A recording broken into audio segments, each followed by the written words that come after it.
మరిన్ని డీటెయిల్స్ మరి పోర్టర్ పవన్ అందిస్తారు. పవన్, మరి గ్రీన్ కో కార్యాలయంలో సోదాలు అయితే జరుగుతున్నట్టుగా తెలుస్తుంది. మరి సోదాలకు సంబంధించి ఏమైనా అప్డేట్స్ ఉందా? గ్రీన్ కో కార్యాలయాల్లో ఏసీపీ అధికారులు సోదాలు నిర్వహిస్తున్నారు. ముఖ్యంగా చూస్తే ఇటు హైదరాబాద్తో పాటు వైజాగ్, మచిలీపట్నంలో యొక్క సోదాలు కూడా నిర్వహిస్తున్నారు. అయితే ఈ యొక్క గ్రీన్ కో సంస్థ సంబంధించి ఎఫ్ఈఓ సంస్థకు అనుసంధానంగా ఉండి యొక్క ఫార్ములా ఈ రేస్ సంబంధించిన కేసులో కూడా పూర్తిగా గ్రీన్ కో యొక్క బీఆర్ఎస్ పార్టీకి 49 కోట్ల బాండ్లు కొనుగోలు చేసిందని చెప్పి కూడా ప్రధానంగా దీనిపైన ఏసీపీ అధికారులు కొంత ఆధారాలు సేకరించారు. ఈ యొక్క బాండ్లకు సంబంధించి ఏ విధంగా కొనుగోలు చేశారు, అప్పుడు దీని ఎందుకు 49 కోట్లకు సంబంధించి బాండ్లు కొనుగోలు చేయాల్సి వచ్చిందనే దానిపైన కూడా ప్రజెంట్ మాత్రము ఈ ఇన్వెస్టిగేషన్ కూడా చేస్తున్నారు. మరోవైపు చూస్తే మాత్రము ఫార్ములా ఈ కేర్కి సంబంధించిన ఎఫ్ఈఓ సంస్థ కూడా గ్రీన్ కో సంబంధించి అనుసంధానంగానే ఉంది. గ్రీన్ కో సంస్థ నుంచి కూడా ఈ యొక్క కొత్తగా ఎఫ్ఈఓ సంస్థ పుట్టుకొచ్చింది అనేది మాత్రము ప్రధానంగా ఏసీపీ అధికారులు దీనికి సంబంధించి కొంత కీలకమైన సమాచారం కూడా రాబట్టారు. ప్రజెంట్ మాత్రము 3 చోట్ల ఇటు మాదాపూర్తో పాటు వైజాగ్, మచిలీపట్నంలో యొక్క సోదాలు కూడా ఇంకా కొనసాగుతూనే ఉన్నాయి. అయితే సోదాల్లో మాత్రము కొంత కీలకమైన సమాచారంతో పాటు కొన్ని బ్యాంక్ అకౌంట్స్, కొన్ని డాక్యుమెంట్లను కూడా ఇక ఏసీపీ అధికారులు సీజ్ చేశారు. అంతేకాకుండా ఇందులో చూస్తే మాత్రం ఎంఓయు అంటే ఎఫ్ఈఓ సంస్థకు ఫార్ములా ఈ సంబంధించిన నిబంధనలు ఏ విధంగా ఉన్నాయి, నిబంధనలు ఉన్న విధంగానే యొక్క దీనికి సంబంధించి ఎఫ్ఈఓ సంస్థ పూర్తిగా నడుచుకుందా లేదా అనేది మాత్రము ఏసీపీ అధికారులు ఇప్పటికే దీనికి సంబంధించి దానకిషోర్తో ఫిర్యాదు కూడా ఇచ్చారు.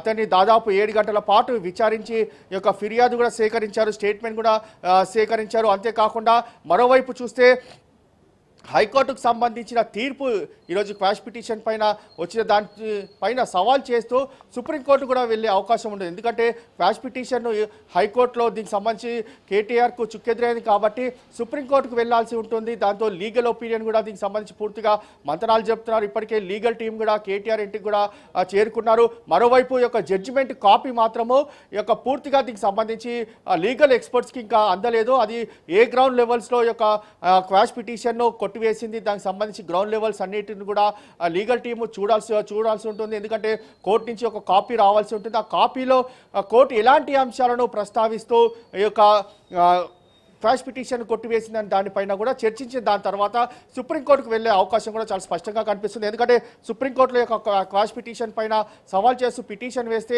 అక్కడ దీనికి సంబంధించి పూర్తిగా ఒక వాదనలు కూడా కొనసాగించే అవకాశం ఉంది. అయితే ఇదంతా ఒకవైపు పెడితే మరోవైపు ఏసీపీ అధికారులు ఇప్పటికే కేటీఆర్కు 9వ తారీఖు రావాలని చెప్పి కూడా నోటీసులు జారీ చేశారు.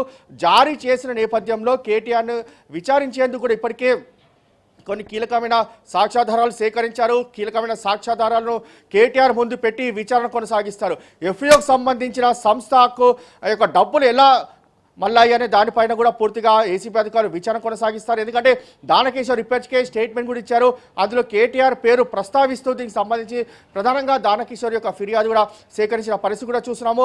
అందులో A1గా కేటీఆర్ ఉన్నారు, A2గా అరవింద్ కుమార్, A3గా బిఎల్ఎన్ రెడ్డి. ఈ యొక్క ముగ్గురికి సంబంధించి ఇప్పటికే ఒకవైపు ఈడీ అధికారులు నోటీసులు జారీ చేశారు, మరోవైపు ఏసీపీ అధికారులు ఇప్పటికే నోటీసులు జారీ చేసిన నేపథ్యంలో ఏసీపీ అధికారులు కేటీఆర్ని ఏ విధంగా విచారణ కొనసాగిస్తారని మాత్రము ప్రధానంగా చాలా ఉత్కంఠంగా ఉంది. ఎందుకంటే ఒకవైపు కేటీఆర్ మాత్రము కేసులో తనకు ఇన్వాల్వ్మెంట్ లేకుండా రాజకీయ దురుద్దేశంతోనే తను A1గా పెట్టారు కాబట్టి ఈ కేసుకు సంబంధించి తాను లీగల్గానే పోరాడతాను, తాను అసలు భయపడను, ఇదంతా కూడా రాజకీయ దురుద్దేశంతోనే కేసులు పెట్టి తనను అరెస్ట్ చేసిన, తాను అరెస్టుకు సిద్ధంగా ఉన్నాను, జైలుకు వెళ్ళడానికి సిద్ధంగా ఉన్నాను, తాను న్యాయ పోరాటం చేస్తానని చెప్పి కూడా ఈ యొక్క కేసుకు సంబంధించి మొదటి నుంచి కూడా కేటీఆర్ ఇదే ప్రస్తావిస్తున్నాడు. అయితే తాజాగా నిన్న ఏసీబీ కార్యాలయానికి వచ్చిన నేపథ్యంలో తన అడ్వకేట్స్ని కూడా లోపలికి అనుమతించిన నేపథ్యంలో కేటీఆర్ అక్కడి నుంచి వెళ్ళిపోయిన పరిస్థితి కూడా చూస్తున్నాము.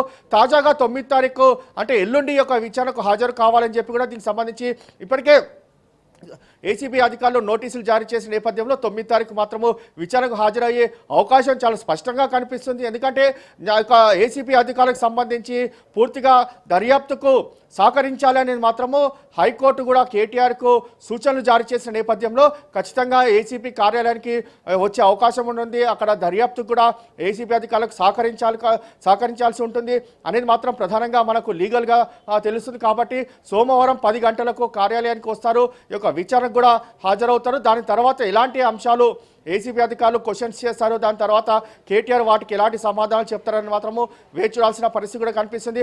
ఓవరాల్గా చూస్తే మాత్రం ఏసీబీ అధికారులు ఇప్పటికే ఈ కేసుకు సంబంధించి గ్రౌండ్ లెవెల్స్లో ఎలాంటి కీలకమైన సాక్ష్యాధారాలు సేకరించాలో వాటన్నిటిని కూడా సేకరించింది.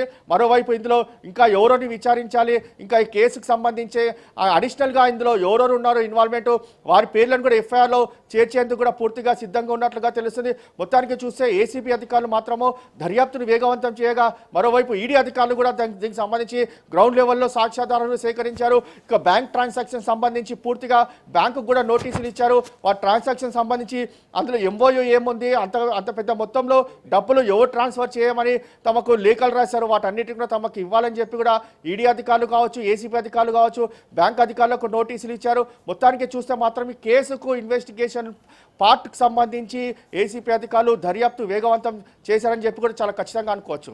రైట్ పవన్, ఈ నెల 9కి విచారణకు రావాలని కేటీఆర్ కు ఏసీబీ నోటీసులు ఇచ్చింది. మరి ఏసీబీ విచారణకు కేటీఆర్ వెళ్లే యోచనలో ఉన్నారంటారా? అసలు కేసీఆర్ ముందున్న ఆప్షన్లు ఏంటి? ఖచ్చితంగా 9వ తారీఖు నోటీసులు జారీ చేసిన నేపథ్యంలో విచారణకు హాజరయ్యే అవకాశం మాత్రం 100% ఉంది. ఎందుకంటే హైకోర్టు చాలా స్పష్టమైన ఆదేశాలు కూడా జారీ చేసింది.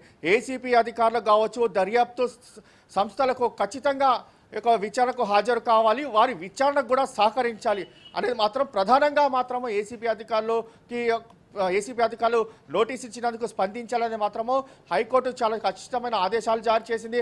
మరోవైపు నాట్ టు అరెస్టుకు సంబంధించి దానిపైన కూడా ఈరోజు హైకోర్టులో కూడా ప్రస్తావించిన నేపథ్యంలో హైకోర్టు చాలా కీలకమైన అంశాలను కూడా ప్రస్తావించింది. ఏసీబీ దర్యాప్తు సంస్థలో తమ ఇన్వాల్వ్మెంట్ ఉండదు, తాము ఇన్వాల్వ్మెంట్ చేసుకోలేము, వారి దర్యాప్తు సంస్థలు కాబట్టి వారి దర్యాప్తు చేసుకోవచ్చు అనేది మాత్రము ప్రధానంగా ఇందులో హైకోర్టు కూడా కొంత కీలకమైన సూచనలు జారీ చేసిన నేపథ్యంలో 9వ తేదీన ఏసీబీ కార్యాలయం కూడా ఖచ్చితంగా చేరుకుంటారు. చేరుకున్న దాని తర్వాత విచారణకు హాజరవుతారు. అయితే అక్కడి నుంచి లీగల్గా ఎలా ముందుకు వెళ్తుంది, విచారణకు హాజరవుతూనే మరోవైపు సుప్రీంకోర్టులో కూడా పిటిషన్ దాఖలు చేసే అవకాశం కూడా ఉంటుంది. ఎందుకంటే విచారణకు హాజరయ్యేది మాత్రం ఖచ్చితంగా హాజరవుతున్న నేపథ్యంలో సుప్రీంకోర్టులో క్వాష్ పిటిషన్ పైన కూడా వాదనలు వినిపిస్తారు. ఈ కేసులో తనకి ఇన్వాల్వ్మెంట్ లేకున్నా కూడా తనని ఇన్వాల్వ్మెంట్ చేసినట్లుగా సుప్రీంకోర్టులో కూడా పూర్తిగా